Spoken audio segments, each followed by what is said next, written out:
What's up? It's your boy Carcino here, and yeah, man, let's get into it, because everybody think these battles are always about being on the mic. And this is two artists, hip-hop artists, who also are producers. And their little battles stem from them being producers, not behind the mic. And this is the truth behind the little, I don't even know, should we call that a beef? Between DJ Quik, Dr. Dre, or Dr. Dre, DJ Quik, whichever way you want to word it. Now, during Death Row's rise, in the early 90s, people trying to figure out who created the sound, what they call G-Funk, which is really just George Clinton samples that they call P-Funk. Now, one cold 847.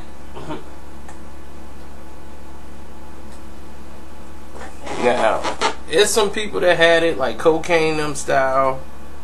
They had that sound too, and they saying they originated it over there, but that don't even go from here to there.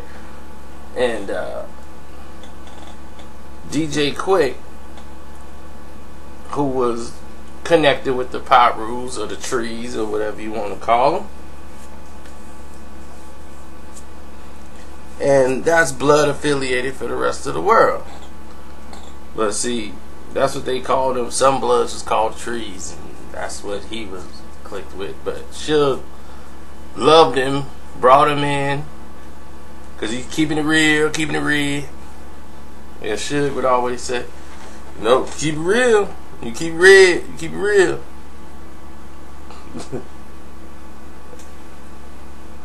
So, anyway, they bring him in, right? And he's talking. He got an interview.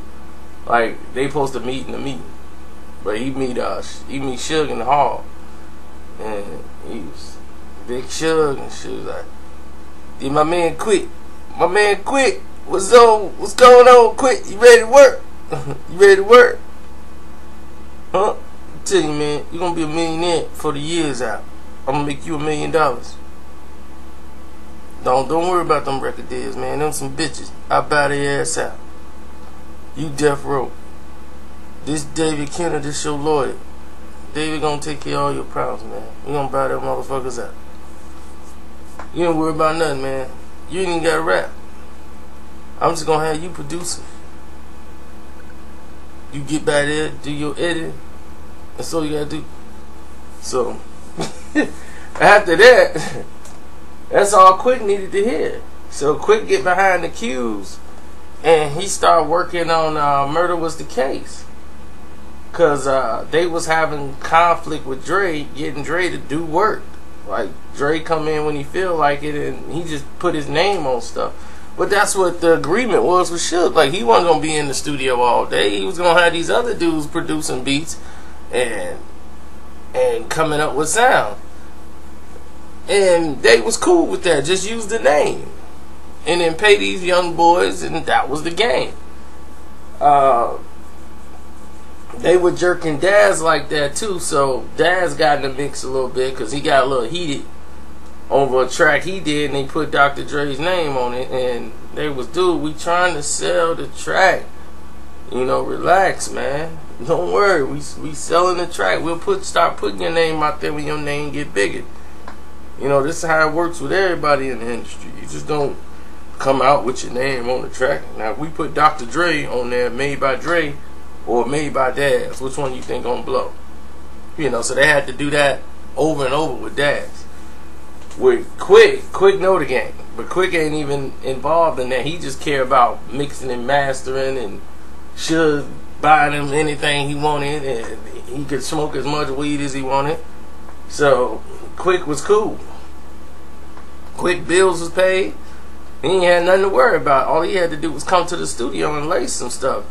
And so Rick, who had formed a good relationship with Dre, And for y'all don't know, he's the main guy. He's the chief engineer when it comes to like sound and everything. And Rick was brought in, and when Rick was brought in, Rick Clifford, that's when the sound started becoming better. And this is like the time when Tupac and everybody else was there. You know, they start digitally remastering sounds, and that's like one of the best sounding albums out of in Death Row history. All Eyes on Me is an engineer's dream. If you play that CD on any radio or whatever, you don't even have to adjust treble, bass. You hit everything so clear, every sound, every note, because that's how they wanted to do it. They didn't take samples. They actually came in and replayed the instruments over. So it was amazing. And I thought that Dr. Dre and adding Dre and Q, I mean not Q, but Quik, added to the production, you know, behind the scenes, because Dre didn't want to be there no more at this point. He's ready to go. You know, he already got a deal. Clive got him a deal. So he's ready to roll. So he was staying at Clive Davis' house, and he talked to Jimmy Iovine. Clive got Jimmy out there and said, look, we can get Dre, and he can make us some songs. He's ready to leave that situation. So Dre was keeping quiet about his situation, but still working with Death Row, but he was preparing to leave. Now, at this time, Suge and them is already preparing, because they got everybody else making tracks, like Quik and everyone else, and Rick is there, and he's talking with Dre because the sound wasn't right one day, and this is when it almost blew up, because Dre had already been complaining to Rick that, man, Rick, I'm out of here, man, I'm out of here. Because he's like, nah, Suge, just hiring people, bringing people in, man. I'm getting out of here, man. That's it, man. I ain't finna be coming in like that no more. There's too many people just walking on up in here. So he stopped coming by a lot too after that. And one time he's there, he's seeing that the sound wasn't right on the song he mixed. And I want to say it was Keep Your Head Ringing, but I could be wrong. But it was some album, maybe it was the Friday soundtrack, I'm not sure. But whatever the song was, Drake snapped and was like, don't touch my reels, or whatever went down with him and Quik. And what happened is, Quik is trying to tell them, it's like, no, dude, it's your DBX 160 is done. Like, you need to get another one. It's old. You need to update your shit. Quik snapping. Now, yeah, I don't know what a DBX 160 is. Maybe if you guys are engineers, y'all would know what a DBX 160 is. I have no idea. But all people was complaining about was compression was being lost on the low end and all of that. And Rick told him, look, you're gonna lose compression on the back. If you look at the way the treble is adjusted, you're gonna lose compression on the low end. But to do that, something else about a 480A, and I don't know. That's engineer talk. So let's just say engineer talk about compressions and DBX's 160s and all of that was going on in there. So all engineer words are flying around, but the whole thing was, it was adjusted and messed with, and Dre didn't want his work messed with.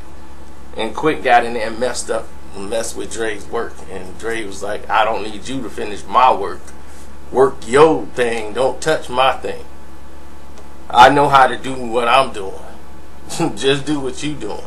Don't worry about my thing and my sound. So when it was all over, Dre went back and talked to Rick, and it was like, Rick, what you think? And Rick was like, nah. He's like, it's not that. You're gonna lose compression on this and that. This is what you need to do right here, and do this and that. He's like, that'll fix the you know, all the compression you lost on the low end. On the back end, he's like, this will fix that. So he showed him what to do to fix the problem. But Dre would always go back to Rick. He wouldn't go to Quik, even though Quik could know the answer too. Because Quik is, people don't know, Quik was just as good engineering than Dr. Dre. And he wanted to, when he was working on Tupac album, DJ Quik basically the one that engineered it, him and Rick. Dre didn't really work on the album at all. Dre was pretty much done after that. Like, he did one song, the California Love, and then after that, he was out of there. And he didn't make the beat. He mixed it, which is an entirely different process. So, I mean, that's all I could tell you about that situation. So if you were into engineering and you know what that is, or if you want to know who Rick Clifford is, he's a chief engineer who's worked with CBS for a long time. He worked with Quincy Jones, Michael Jackson, Stevie Wonder, a whole host of other big name stars you've heard of in the business. And he knows what he's doing. So all I can say is tip your hat to the brother. You know, he's a great human being. If y'all don't know about this stuff, I guess y'all can probably look it up or talk to an engineer or talk to these guys on Facebook and Twitter. Ask them what's going on about it. I mean, I think Daz be on the internet, or he got some type of West Side chat room somebody was telling me about. West Coast. Ask him how he feel about Dre taking credit for his work. I mean, that could be another beef video by itself.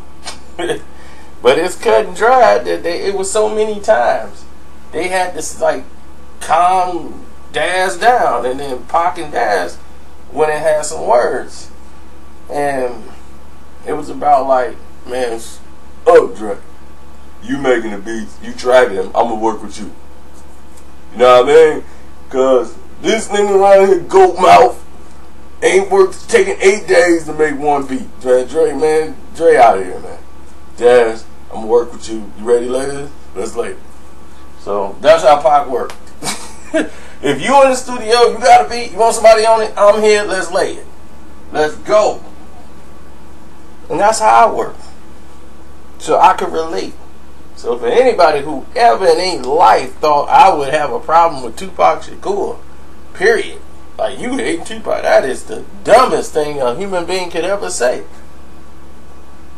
I was like, Tupac had a lot of passion when he worked. When he rapped, he was one of the most truest to the art form of rapping. Like, he just go in there and just go from something that just happened that day. And he was an artist. He was more of an artist than he was a rapper. You know what I'm saying? It mattered to him how it was delivered. It mattered to him how it was presented. He wanted to be known as an artist. He wanted to leave a stamp to where everybody can remember his name no matter what he do.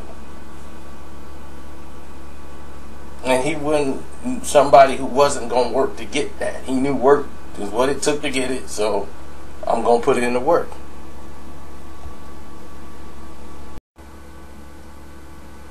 And don't forget, y'all, you know, Dre and Quik, they are friends. You know, they still work together today.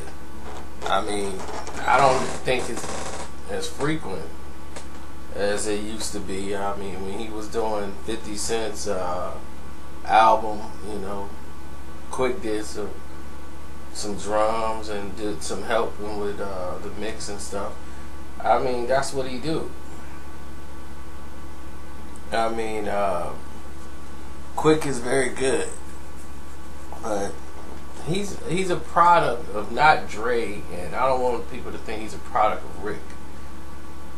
Terrence and Teddy Riley, you know, all those guys, watching them and how they did, you know, he can't agree with them. So I think Teddy and them should get their shine.